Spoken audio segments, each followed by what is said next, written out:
Muito boa noite, todos queridos amigos da Sociedade Beneficente Escola do Mestre Jesus, aqui de Araraquara. São pontualmente 20 horas e, mais uma vez, nós estamos aqui reunidos nesse banquete de luz, né? Que a gente se sente muito feliz toda terça-feira de ter essa oportunidade de chegar até o lar de tantos irmãos, né? Que do conforto de suas casas podem aí estar conosco, assistindo as palestras online, e nós ficamos, assim, muito felizes, eu e o Max está aqui comigo sempre, acompanhando as palestras, e a gente fica muito feliz em poder ser útil, em ter essa ferramenta tão importante de divulgação da doutrina, em momentos tão delicados que estamos vivendo. Estamos aqui divulgando os ensinamentos do Cristo, os exemplos do Espírito de maior envergadura que passou sobre a Terra, e divulgando a doutrina espírita, clara, precisa, concisa, capaz de encarar a razão frente a frente em todas as épocas da humanidade. E a gente pede para todos que estão aí do outro lado, que mandem a sua curtida, que mandem o seu comentário. Nosso palestrante da noite, o Luiz, está sempre aberto a questionamentos, a dúvidas. No final, se alguém tiver, me enviar pelo chat, né, pelas mensagens, eu passo para o Luiz, ele pode responder. Então, que a gente possa ter uma noite de bastante aprendizado e que a gente faça o principal, né, colocar em prática os ensinamentos aqui recebidos. Eu vou começar a dividir tela com o nosso querido Luiz Pessoa Guimarães. Luiz é de Piracicaba, tem um trabalho maravilhoso, tem os podcasts dele, eu estou no grupo lá do WhatsApp, divulgador da doutrina espírita, viaja bastante, vai de blá, blá, blá, vai de carona, vai dar um jeito e vai divulgar a doutrina espírita, trabalhador ferrenho, lá da cidade de Piracicaba. Luiz, bem-vindo, uma alegria recebê-lo, viu? Boa noite, Edu. Hoje, infelizmente, eu estou afônico, mas eu vou procurar falar nesse tom, né, para que a gente possa falar bastante. E eu espero que dentro dessas reflexões nós possamos compreender melhor, né, essa doutrina maravilhosa que chegou até nós, que foi o cristianismo. Que as pessoas possam compreender todo o seu trajeto, o que aconteceu em cada etapa, e que a gente possa entender o que chegou até nós, né? Então, que nós façamos essas reflexões e possamos, a partir desse instante, compreender melhor tudo aquilo que nos cerca. Perfeito, Luiz. Muito obrigado pela sua presença.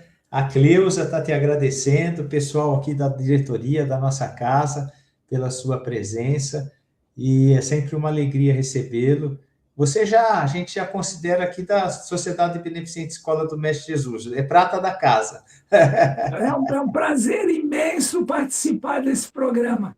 Fico muito alegre quando vocês me convidam. Que legal. Eu vou fazer o possível para estar sempre presente. Que bom, Luiz. Muito obrigado, viu? Então, depois de um sorriso maravilhoso que o Luiz nos presenteou, com essa vontade que ele tem, né, de divulgar a doutrina, de desbravar aí o Estado, o Brasil, divulgando com os trabalhos que ele tem, né, na internet, podcasts, sabe? Que eles possam nos motivar, né? Porque muitas vezes a gente pensa assim, vou trabalhar só quando eu me aposentar na caridade. Não, a gente pode começar a qualquer momento, mesmo porque no Brasil está ficando cada vez mais difícil se aposentar, né? E a pessoa às vezes sonha em aposentar e depois fica sem fazer nada e fica com depressão. Então, o trabalho é dignificante. E você está de parabéns, viu, Luiz? Edu, eu queria passar o meu telefone para que depois você publique aí para as pessoas que quiserem participar do grupo de podcast, que elas possam me passar o telefone, eu acrescento no grupo. Pode deixar. Depois você me passa, aí eu divulgo lá no grupo nosso privado, tá Tá bom? bom. Você Então, quer anotar já? Quer anotar para depois ir passar não, aí na faixa? 19, espera aí um pouquinho. Então, vamos lá. Eu tenho aqui, né? Eu não tenho sei. aqui. Ah, sim, você tem, tá bom. Tá É, eu bom. tenho aqui, eu tenho aqui. Aí eu divulgo, tá E, bom? tá bom. Então tá. Então vamos, iniciando os nossos trabalhos, vamos elevar o nosso pensamento a Deus e a Jesus, que o nosso Pai de amor e de bondade possa estender a sua mão sobre nós, nos abençoando, abençoando o nosso lar, o nosso local de trabalho, onde ganhamos o pão do nosso dia a dia, os lugares onde passamos, frequentamos, nos passeios, nas viagens, nas alegrias, nas tristezas, que nosso Pai possa sempre nos abençoar, nos auxiliando, nos amparando, na superação das dificuldades do dia a dia e nos dias felizes para que tenhamos a humildade, para que tenhamos a compaixão, que possamos sempre praticar a caridade, auxiliar ao nosso próximo. E nós te agradecemos, Pai, pela oportunidade divina que nos dá nesse momento de estarmos aqui reunidos em torno da doutrina do cristianismo que seu Filho nos trouxe, doutrina que nos liberta, doutrina que nos mostra novos horizontes. E em agradecimento, vamos orar a oração que o nosso Divino Mestre nos ensinou. Pai nosso que estais em toda parte, santificado seja o teu nome, venha a nós, ó Pai, o vosso reino. Seja feita a tua vontade, assim na terra como nos céus. O pão nosso de cada dia dai-nos hoje. Perdoa, Pai, mais uma vez as nossas dívidas, assim como nós vamos aprendendo a perdoar os nossos devedores. E não nos deixe, Pai, que caiamos em tentações, mas livra-nos de todo mal, pois teu é o reino, o poder e a glória para todo sempre, que assim seja. Assim Luiz, seja.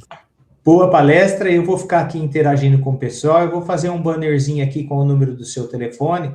Quem tiver interesse de participar do grupo lá de podcasts, a pessoa te envia a solicitação lá, tá bom? Tá bom, obrigado. Boa noite a todos.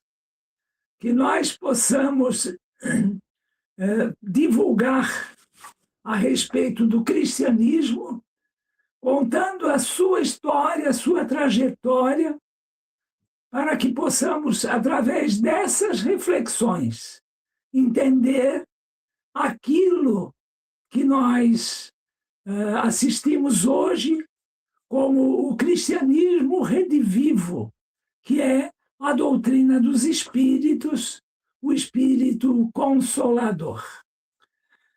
Todos nós conhecemos do Velho Testamento, quando Isaías ele anunciou ao povo judeu a vinda do Messias. Então, isso se deu há 700 anos antes da vinda do Cristo. E Isaías relatou vários fatos que marcariam a presença do Messias aqui na Terra, a sua chegada e vários momentos da sua existência foram profetizados por Isaías.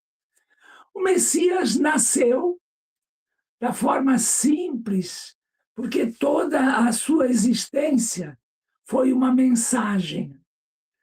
Jesus, como o elemento máximo que participou do nosso planeta, os espíritos, no livro dos Espíritos, de uma forma muito clara, quando Kardec perguntou a eles qual foi o maior espírito que habitou entre nós, eles, de uma forma muito clara e muito taxativa, responderam que foi Jesus. Então, esse espírito perfeito, aquele que foi o representante escolhido pelo Pai para nos deixar a sua mensagem do Evangelho, ele, em toda a sua perfeição, veio viver entre nós para nos mostrar o verdadeiro significado da nossa existência, da nossa experiência terrestre. E ele chegou entre nós numa manjedoura, numa estrebaria, num local mais simples possível, e atraiu para si a atenção de pessoas que conheciam a respeito da sua vinda e foram homenageados. Então, a Bíblia nos relata de toda essa passagem e nos mostra de praticamente a sua chegada, a sua infância, e todos nós conhecemos, durante a sua infância, Jesus sempre era levado por sua mãe, a Maria, às festas judaicas. Então, ele esteve sempre inserido dentro da religião judaica. E nós podemos fazer conjecturas sobre isso, que o plano divino seria que Jesus, dentro dessa plataforma já estabelecida, que é a religião judaica, que já estava toda montada na face, que ele poderia muito mais condições de divulgar a sua boa nova.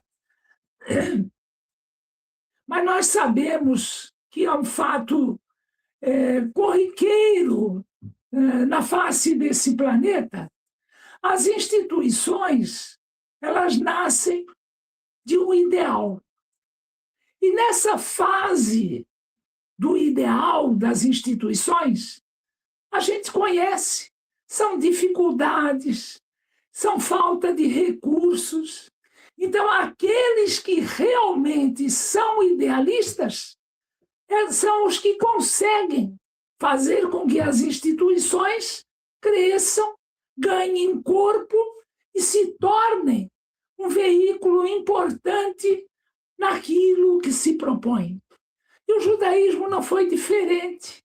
A religião judaica, imagina a dificuldade que Moisés teve no sentido de divulgar ao mundo a ideia de um Deus único. E isso se propagou. Quando nós chegamos ao tempo de Jesus, já eram passados 700 anos da mensagem que Moisés nos trouxe até aquela data. Aqueles idealistas que foram os primeiros e os divulgadores da religião judaica, sem sombra de dúvida, estavam muito mais sintonizados e próximos do ideal divino.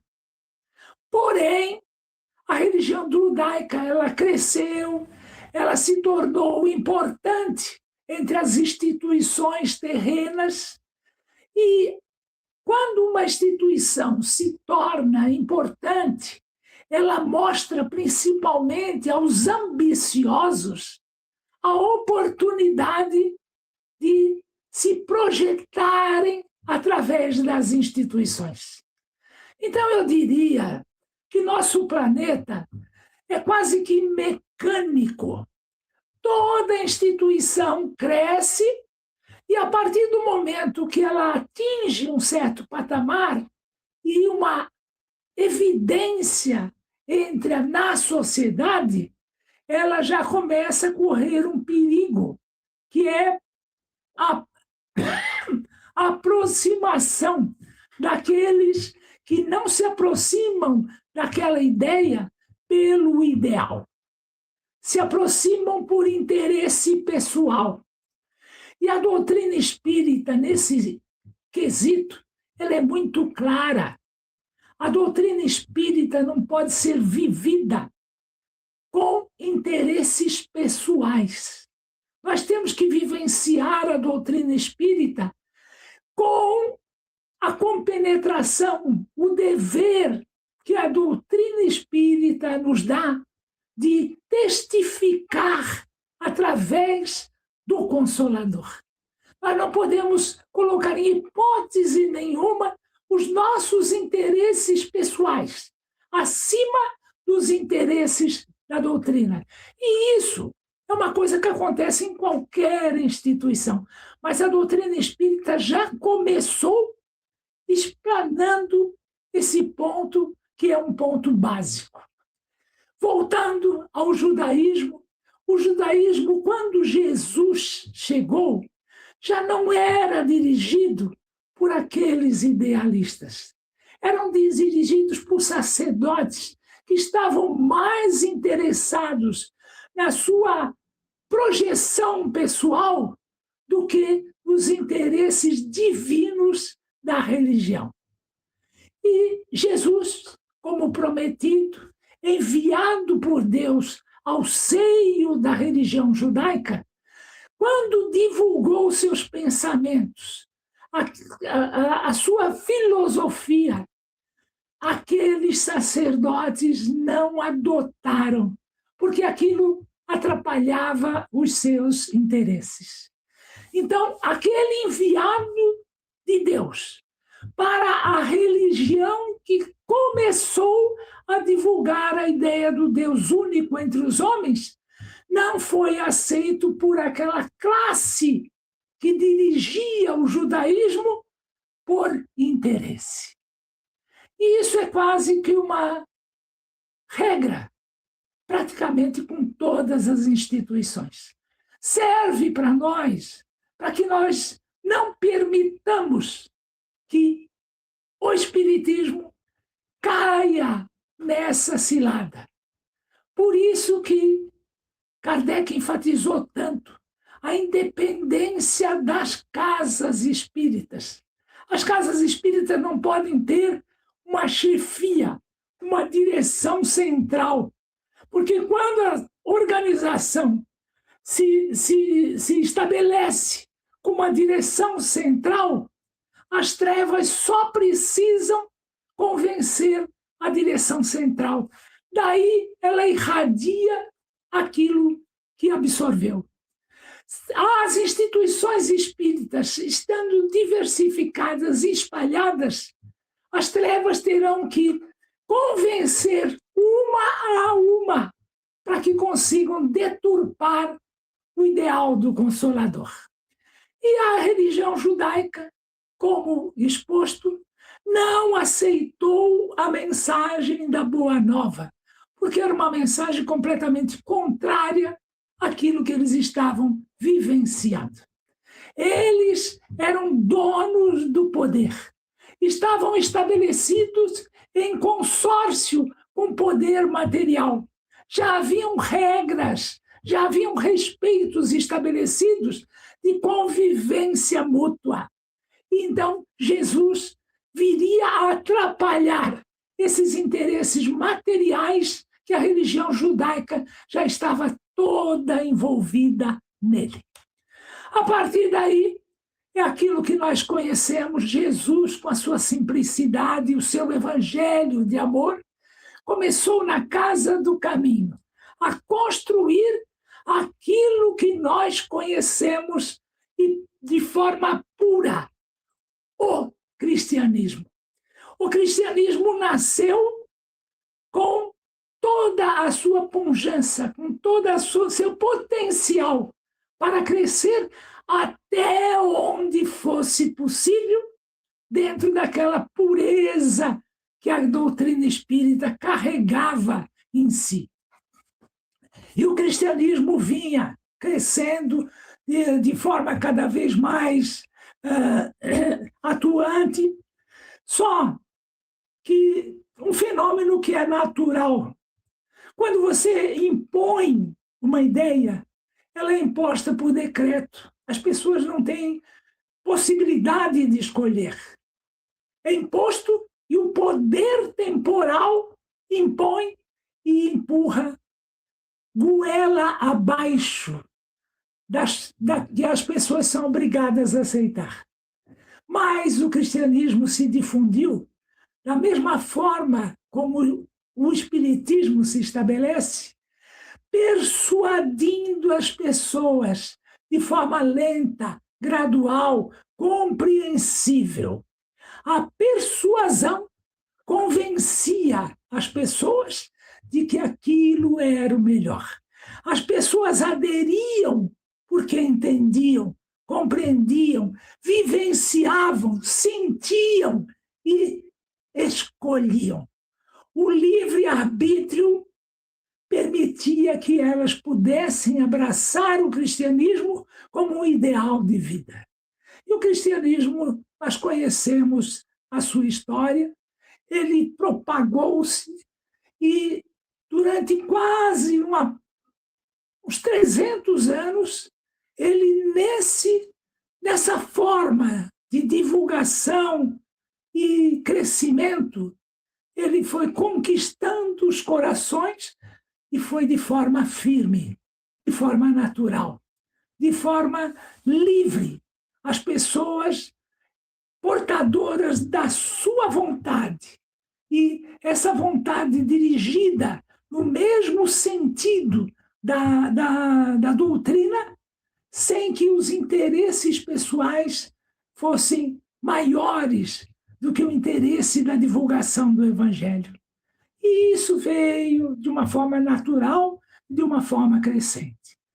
Nesse estágio, e nós conhecemos as cartas de Paulo, se estabeleceram em várias regiões as igrejas cristãs. E essas igrejas conviviam de uma forma natural, de uma forma pacífica, porém, a igreja de Roma, ela já estabelecida como o poder temporal romano, que o poder temporal romano também percebeu que durante 300 anos não conseguiu dominar a religião. E existe uma regra entre as pessoas que dominam e que querem conquistar, que quando você não consegue dominar o seu inimigo, é melhor juntar-se a ele. E foi o que o poder temporal romano estabeleceu com a Igreja de Roma. Vamos nos unir aos cristãos.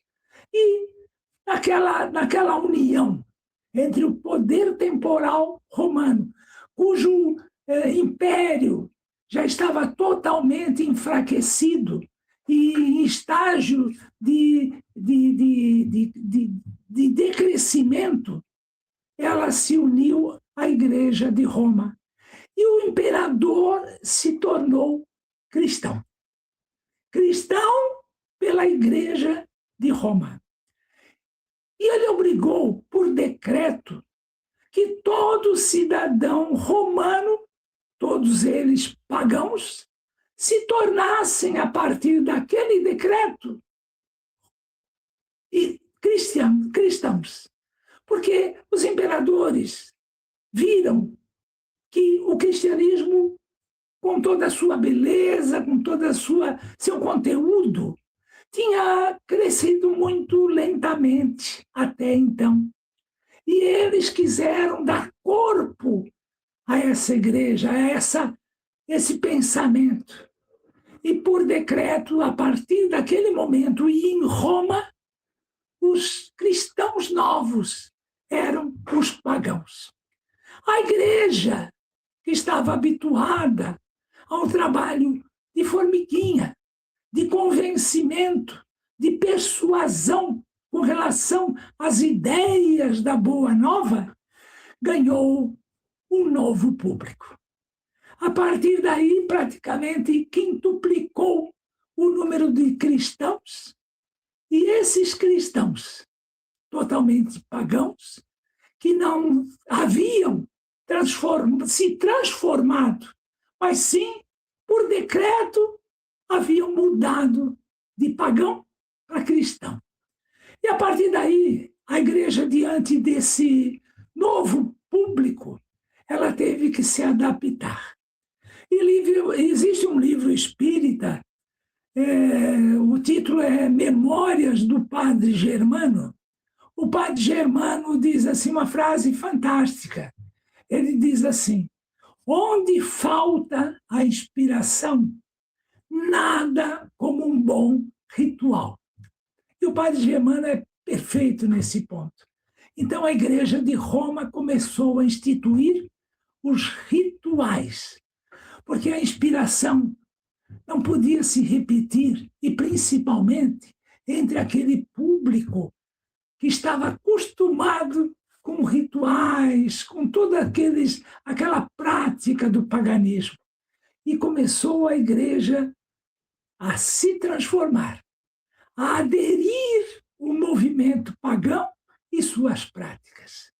E a Igreja de Roma, de um desejo muito antigo, ela quis dominar, ela quis comandar, ela quis centralizar o cristianismo, que era todo separado e todo individualizado em cada igreja.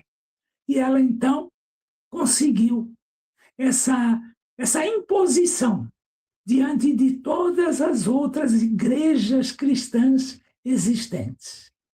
E aí, pelo ano 300 e pouco, ela começou o seu domínio sobre as igrejas.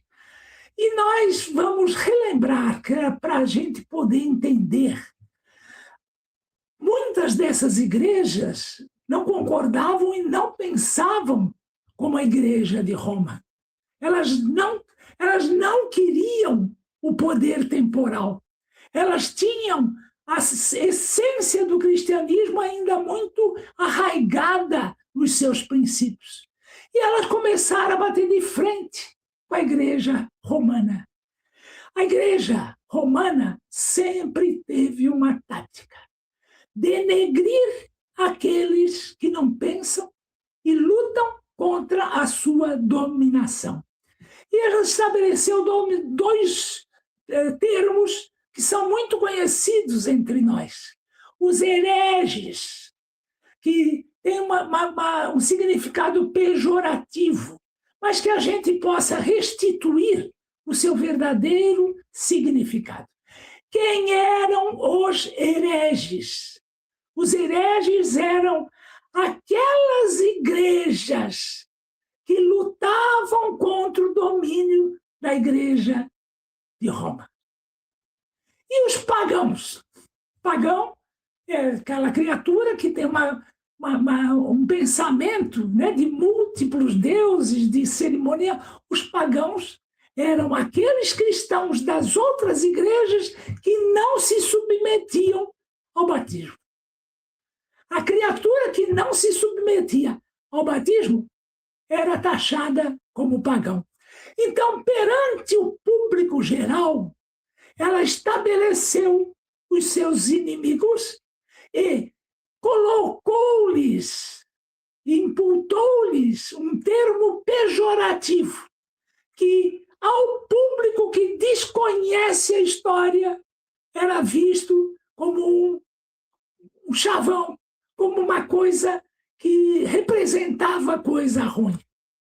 E aí a Igreja de Roma começa todo o seu trabalho de imposição dos dogmas. É o pecado original, é todos aqueles dogmas que a Igreja impôs ao mundo cristão. E a partir do ano 300, então, começa a derrocada do cristianismo. E esse cristianismo desfigurado é o que nós conhecemos como catolicismo, a Igreja de Roma. Quando nós montamos a história, nós vemos que a Igreja falseou o cristianismo. E aquele cristianismo que aprendeu com Jesus, aquele que quiser ser o maior, sirva a todos, ela deteriorou esse conceito. E ela colocou que aquele que quer ser o maior tem que dominar a todos. E foi o cristianismo que nós conhecemos ao longo desses 1.800 anos. Nós passamos a viver a época negra da história da Igreja. Idade Média, Inquisição, toda aquela coisa de queimar quem recebia a inspiração dos espíritos que habitam entre nós. Jesus já sabia, pela sua sabedoria, a sua compreensão da história, que isso iria acontecer. E antes de desencarnar, ele coloca que iria enviar o Consolador, o Espírito Verdade, que iria restabelecer tudo aquilo que ele houvera dito. Prometeu para nós o Consolador. E o Consolador foi enviado. E, de novo, como aconteceu no judaísmo com a vinda de Jesus, o Consolador aconteceu exatamente da mesma forma. Onde se manifestaram os primeiros médiuns do Espiritismo? Nas igrejas católica, protestante, ateus. Esses médiuns que começaram a nos trazer a mensagem do Consolador no seio das religiões. Mas as religiões, como aconteceu com os sacerdotes judeus, elas também já haviam se consorciado com o poder temporal. E elas não podiam praticar aquilo que esse Consolador propagava. E elas, pura e simplesmente, não aceitaram aquilo que Deus enviou conforme Jesus tinha profetizado.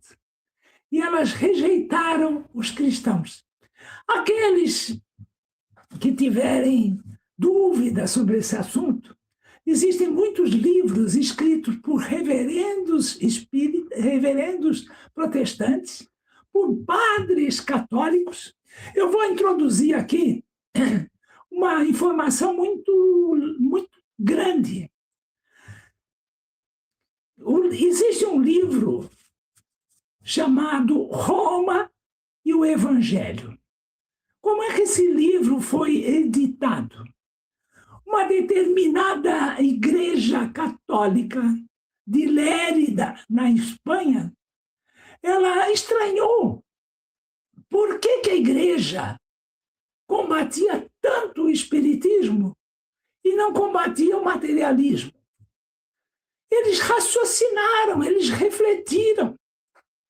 O materialismo prega que Deus não existe, que as coisas materiais são válidas e quando acabou, morreu, acabou, não existiu nada. E o espiritismo, por mais que seja diferente da igreja, prega Deus, prega a caridade, fala de Jesus, prega Jesus como o maior entre nós. Que estranho, por que a igreja combate tanto o espiritismo? Por que essa diferença de tratamento? E eles resolveram, por si, conhecer o que é o espiritismo. E eles montaram um grupo mediúnico que começou a trabalhar em Lérida, na igreja de Lérida. E esse grupo mediúnico começou através da experimentação, do contato, sempre com muita cautela. E com o passar do tempo, cada vez mais foi se convencendo de que o espiritismo realmente era o Consolador prometido por Jesus.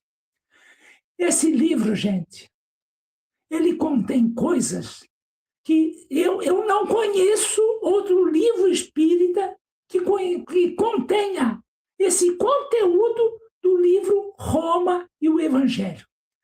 Raro livro espírita tem mensagem dos discípulos. Esse livro tem mensagem de Maria, mensagem de José, Mensagem de todos os apóstolos, praticamente todos. E agora prestem atenção. Eu não conheço livro nenhum espírita que tenha trazido alguma mensagem de Jesus. Esse livro tem uma mensagem de Jesus. Eu não ouso dizer que essa mensagem não é autêntica. O que Jesus disse nesse livro, Roma e o Evangelho, foi a mesma coisa que o Espírito Verdade falou no Evangelho segundo o Espiritismo, quando ele diz, numa frase muito conhecida entre nós: espíritas, amai-vos e instruí-vos. E ele acrescenta que o Evangelho de Jesus é puro, que o que está acrescido no Evangelho e foi adulterado no Evangelho é do Evangelho dos homens. No Roma e o Evangelho, nessa mensagem de Jesus, ele diz exatamente isso. O meu Evangelho é a lei, e o que está fora da lei é do Evangelho dos homens.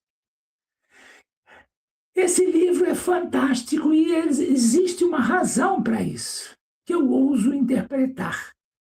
Como esse livro surgiu em função da iniciativa pessoal de padres católicos, os espíritos se uniram no sentido de prestar a esse livro tudo necessário para que os depoimentos possam corroborar a expectativa da igreja.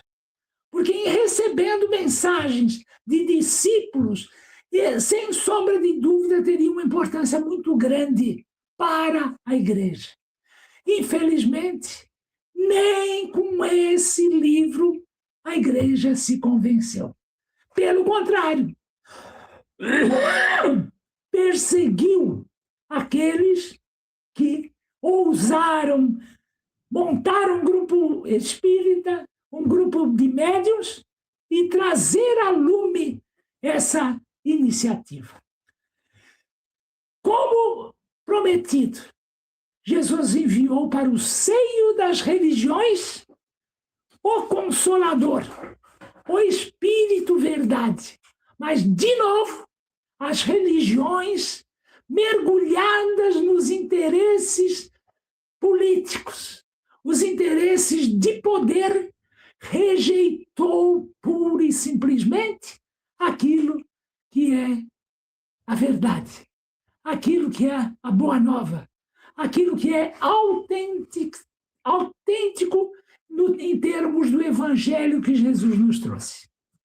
Não tiveram a capacidade de discernir o seu conteúdo para detectar a pureza que ele nos trazia. E aí nós conhecemos a história.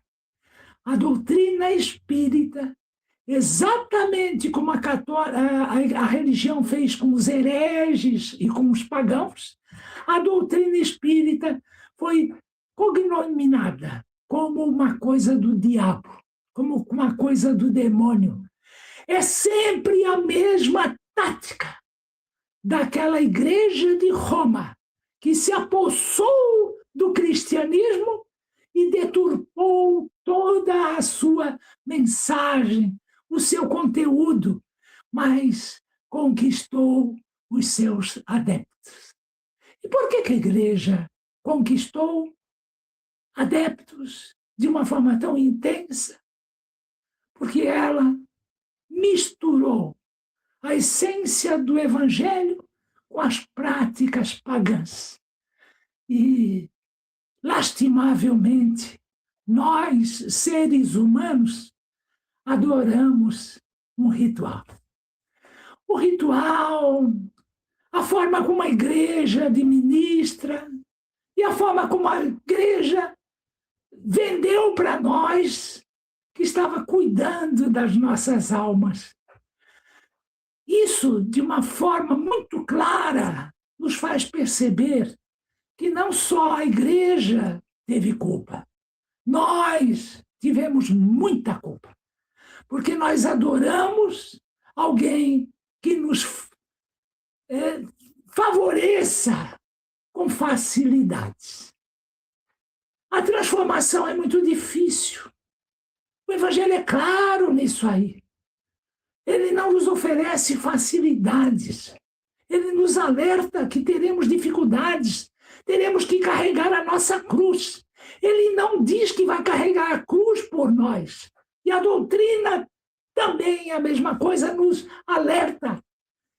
Pegue a sua cruz e siga-me. Carregue a sua responsabilidade. Essa é particular. E então você faz a adesão à mensagem cristã, à mensagem espírita. E tudo isso veio com a nossa adesão às facilidades que a igreja nos apresentava. Nós não estamos condenando aqueles que fizeram isso, até porque a nossa doutrina é muito clara. Quantos de nós participamos dessa ação nefasta da igreja durante todo esse tempo? Será que eu não sou um bispo desses que manipulou e hoje estou querendo mudar aquela bobagem que eu fiz? Então, nós não estamos condenando pessoas, estamos alertando sobre o que nós abraçamos e que hoje ainda temos como o cristianismo original. Não é verdade.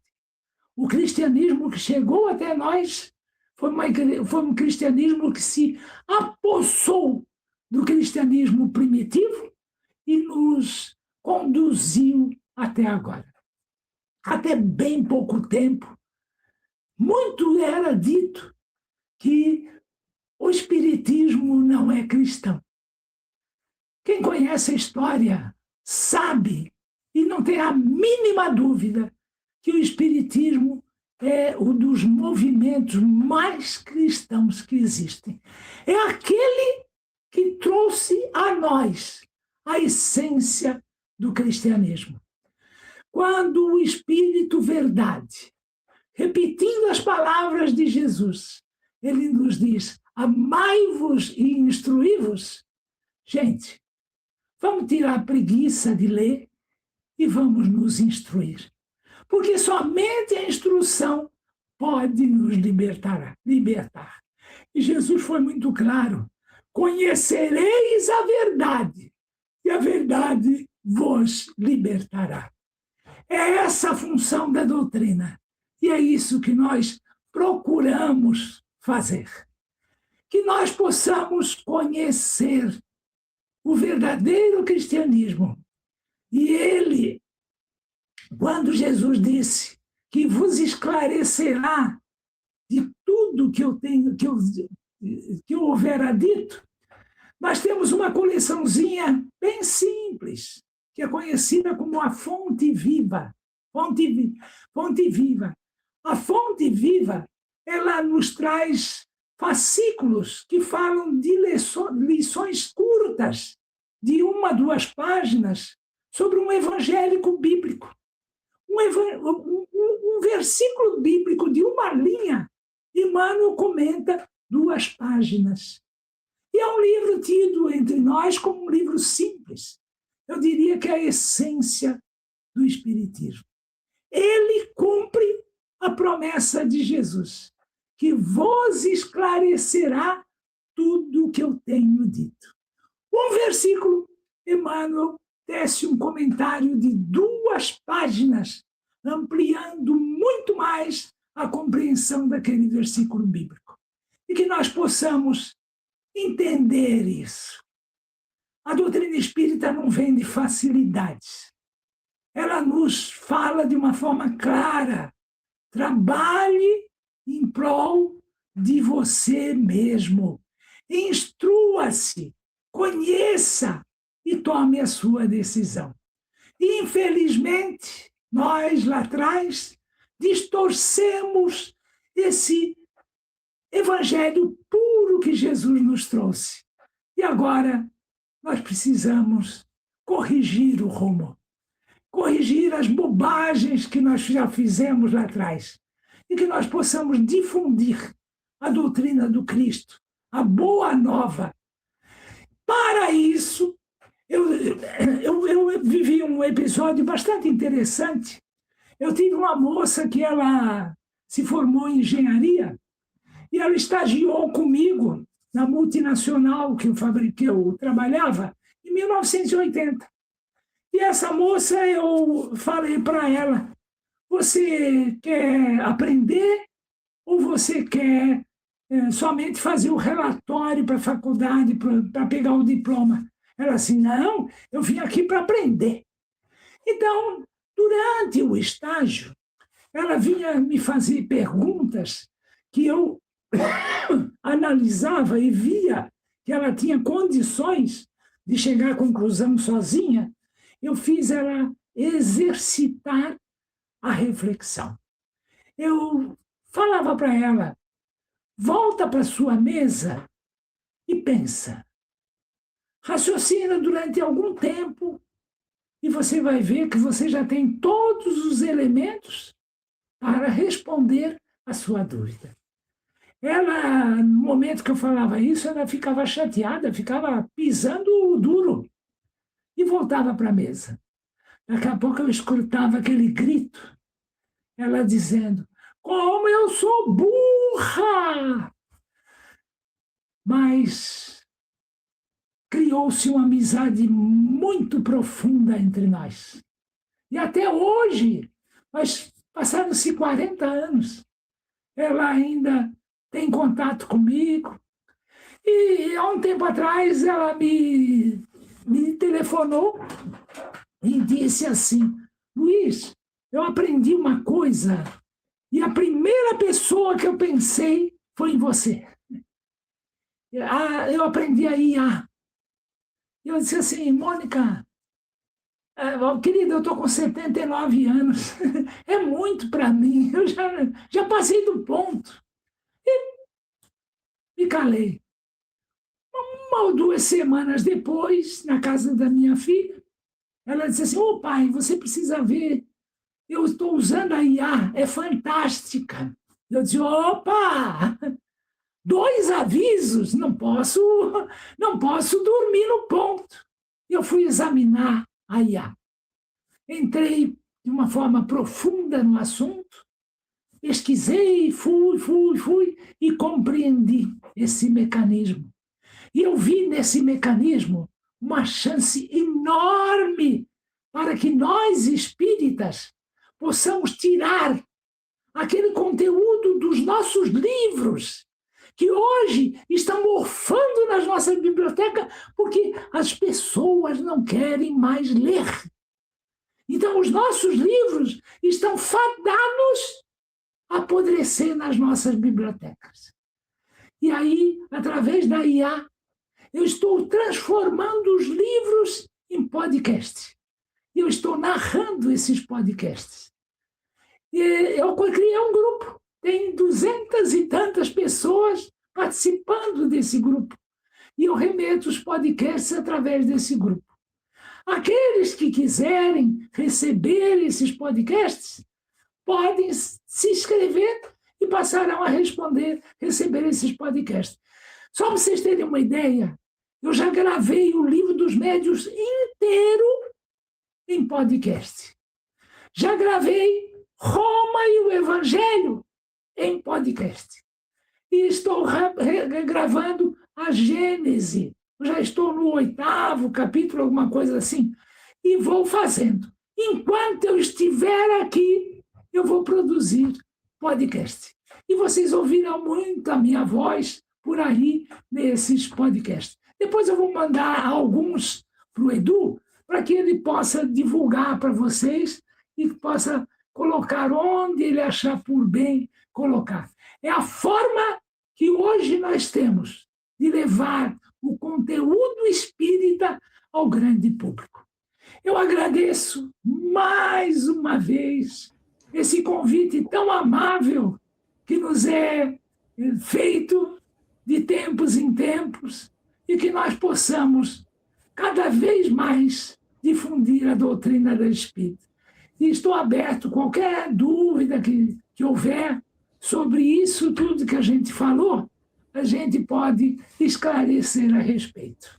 Edu, o comando é seu.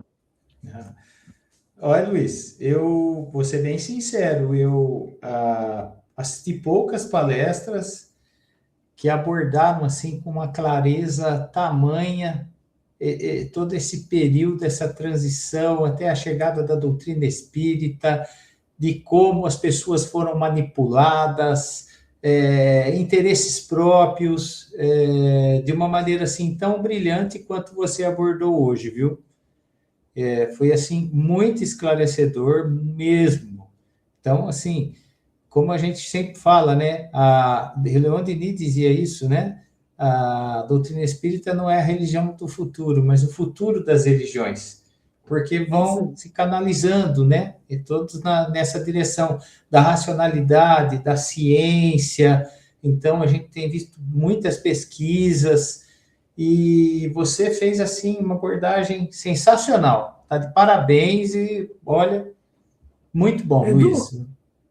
eu fiz uma palestra na Câmara, aqui em Piracicaba, no dia de Allan Kardec, em 2024.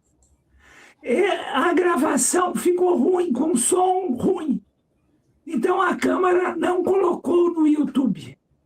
E quando eu descobri isso, que foi uns 5 meses atrás, eu peguei esse vídeo e coloquei no meu canal, explicando para as pessoas. O som não ficou bom, mas o conteúdo é muito bom.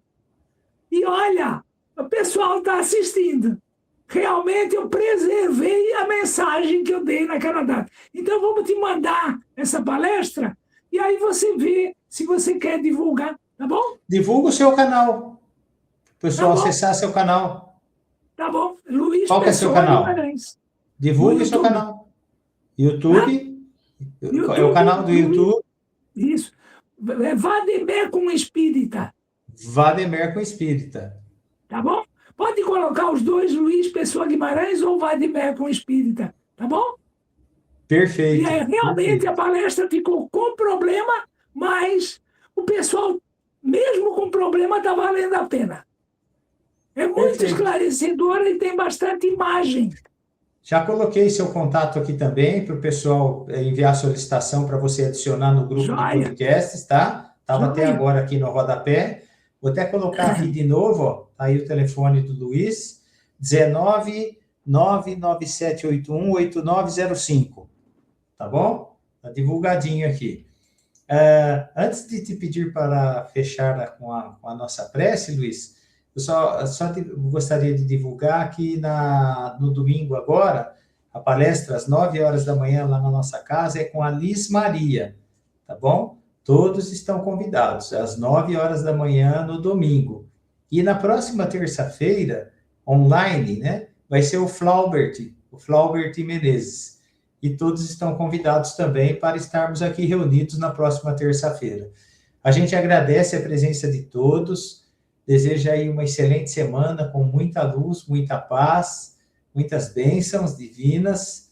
Se a dificuldade surgir, que tenhamos a fé, que mantenhamos a esperança, né? Que é isso que nos dá o suporte, né? A religiosidade, a prática disso tudo é que nos dá o suporte, principalmente nos momentos mais difíceis.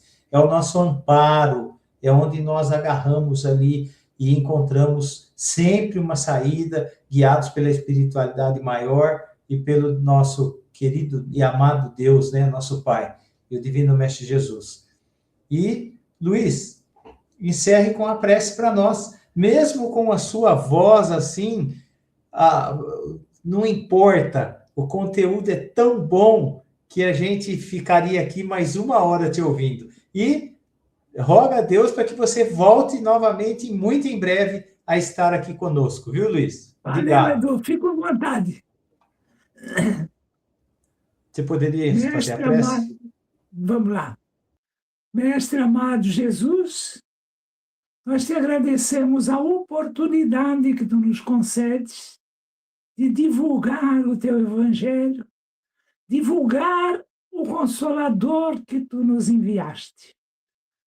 E conforme eu comentei, se estive entre os culpados desse período, dessa narrativa, que eu possa ter oportunidade de refazer todas as coisas erradas que eu fiz e que essa humanidade possa compreender que nós não podemos terceirizar o nosso coração, a nossa razão, e que nós encaremos o trabalho como um dever digno e que possamos nos empenhar ao máximo para o conhecimento da verdade. E o conhecimento da verdade só se estabelece quando nós mesmos nos propomos a vivenciar e a examinar a experiência que nos foi estabelecida. Ampara-nos a todos e abençoa esses trabalhos que são realizados no sentido de divulgar a doutrina do Cristo, a divulgar a verdade. Ampara-nos a todos e nós te agradecemos por tudo o que nos tens concedido. Que assim seja. Que assim seja. Luiz, mais uma vez, muito obrigado. Uma excelente noite para você, para a família. Melhoras aí para a garganta. Obrigado. Boa viagem amanhã, que você disse que vai viajar. Para Marília. Então, boa viagem, viu? Tudo de bom. Que esteja amparado, protegido. E a todos que estiveram aqui conosco, nossa gratidão, nosso muito obrigado. E fica aqui já um encontro marcado para a próxima terça-feira, né? Onde aqui estaremos aí reunidos para aprendermos hoje e sempre, tá bom? Tchau, pessoal. Tchau, Luiz, e uma excelente noite a todos. Tchau, tchau, Luiz. Obrigado. Obrigado. Tchau.